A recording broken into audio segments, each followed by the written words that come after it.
Om Sairam. Welcome back to our channel Sai Bhakti. మన బాబాగారి ఆశీస్సులు అందరికీ ఉండి అందరి కోరికలు తీరాలని మనస్ఫూర్తిగా కోరుకుంటూ ఈ వీడియో స్టార్ట్ చేస్తున్నాను. ఇక ఈరోజుటి వీడియోలో బాబాగారు మనకు అందిస్తున్న ఒక తీయటి కబురు. బిడ్డ, నీకోసమే ఈ తీయటి కబురు ఈరోజు నీకోసం అందిస్తున్నాను, తప్పకుండా వింటావు కదూ అని బాబాగారు మన కోసం ఒక తీయటి వార్తనే తీసుకొచ్చారండి. ఈ శుభకరమైన రోజున ఈ తీపి కబురు నీకు చెప్పాలనే వచ్చానమ్మా. మంచి తీపికరమైన ఈ విషయం విను తల్లి. నువ్వు ఏదైతే ఇష్టపడ్డావో అన్నిటినీ పోగొట్టుకున్నావు. ఎవరైతే నువ్వు కావాలనుకుంటావో వాళ్ళని దూరం చేసుకున్నావు. దేనినైతే నువ్వు నమ్మావో, ఎవరినైతే నువ్వు గట్టిగా నమ్మావో వారే నిన్ను మోసం చేశారు. ఇప్పుడు ఏమీ లేకుండా అసలు అలాగే ఉండిపోయావు. నీ మనసులో ఏముంటే నువ్వు ఎలా గెలుస్తావు అని నీ చుట్టూ ఉన్న వాళ్ళు హేళన చేస్తున్నారు. కానీ భయపడవద్దు బిడ్డ. నువ్వు గెలవవని ఇతరులు అన్నా కూడా గెలిపించేందుకు నీ బాబా ఉన్నాను. ముందు జరిగే వాటిని చూసి భయపడిపోయి కన్నీళ్లతో ఉంటే నీ వెనుక ఉన్న ఈ సాయి తండ్రి ఎలా నువ్వు చూడగలవు చెప్పు? కళ్ళు తుడుచుకొని ఈ బాబా వైపు తిరుగు. నీకు ధైర్యాన్ని ఇవ్వడానికి, నిన్ను గంభీరంగా నిలబెట్టడానికి నీ సాయినాథుడిని నేనున్నాను. ఇది వరకు నువ్వు చూసిందంతా కూడా ఒక సద్దిమూట. కానీ ఇక నుంచి నేను కొత్తగా నీకు వడ్డించబోతున్నాను. నీ ఆకలి తీరేంత వరకు వడ్డించబోతున్నాను. నీ కడుపు నిండా భోజనం పెట్టబోతున్నాను. నువ్వు తినకుండా నీరసించిపోతే ఏది సాధించలేవు. ఇంకా దిగులు ఎక్కువవుతుంది. నేను నీకు సారథిలాగా నీ దగ్గరికి వస్తాను. నువ్వు అర్జునుడి వలె నువ్వు నా ప్రియమైన బిడ్డవు కదా. నీ దుఃఖాన్ని జయించు. దుఃఖమనే శత్రువుని తరిమికొట్టు. నీ బలంతో, నీ తోడుతో ఉన్న ఈ సాయి తండ్రి సాయంతో నువ్వు అర్జునుడిగా మారు. కళ్ళు చూడు తల్లి, నేనే నీ వైపు ఉన్న కృష్ణుణ్ణి. నా ప్రియమైన బిడ్డ, నువ్వు నా ప్రియమైన భక్తులు. నా ప్రియమైన బిడ్డలకు బలంగా తోడుగా నేను ఎప్పుడు కూడా ఒక విక్రమార్కుల్లా ఉంటాను.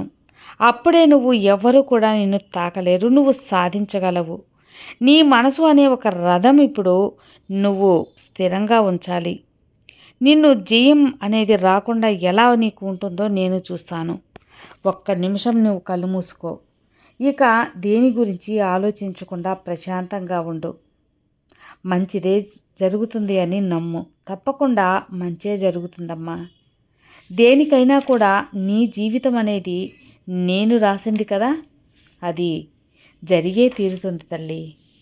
నీకు ఎలాంటి సందేహం అనేది అవసరం లేదు.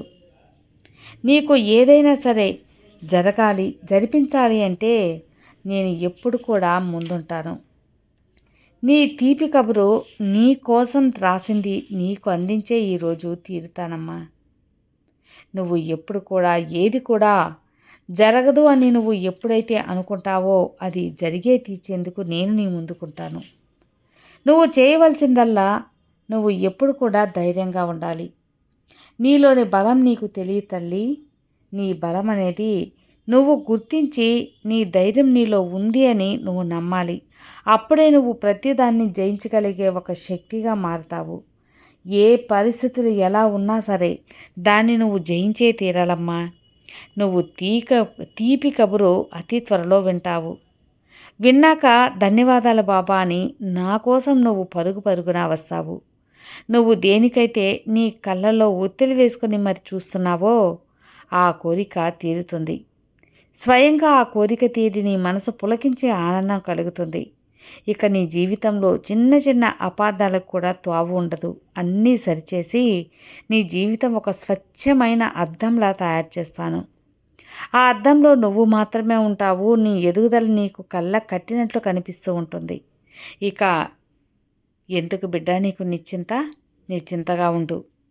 నీకు రాబోయే ఆ తీపి కబురు అనేది ఏంటి అని చెబుతా అన్నాను కదా. అది నీకోసమైన ఒక ఉద్యోగం కానీ, నీ యొక్క వ్యాపారంలో లాభాలు కానీ, నువ్వు పనిచేసే దగ్గర ఇంక్రిమెంట్లు కానీ, నీకు పలుకుబడి కానీ, కీర్తి కానీ, ప్రతిష్టలు కానీ, ఏదైనా నీకు ఒక మంచి విశేషం, మంచి అనేది మాత్రం తప్పకుండా జరుగుతుంది. అందుకనే శుభవార్తలు నువ్వు ఇక వింటూనే ఉంటావు. ఖచ్చితంగా వింటూనే ఉంటావు. ఈ తీపి కబురు నీ వరపుకు చేరవేసి నీ మనసును ధైర్యంగా నింపాలని పరుగు పరుగున వచ్చానమ్మా.